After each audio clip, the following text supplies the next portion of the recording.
So, ibig ba sabihin niyang cut, matatakot na. Nakakatawa si Anja kasi Kennard, no? Akala talaga nila matutulungan mo sila, pero mali sila ng nilapitan eh.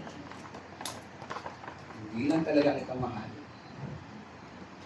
Bakit mo ba pinapabayaan yung mga asong bilay ko sa'yo? Eh kasi naman, hindi ko naman kasalanan kung busy akong magbenta ng ice candy, di ba? Tapos, kulang yung binibigay mo sa akin pera. Teka, kaya naman darating yung budget ng barangay. So naman yun, hipit na ako eh. Parating na. Akong bahala sa'yo. Aba, ikaw talaga.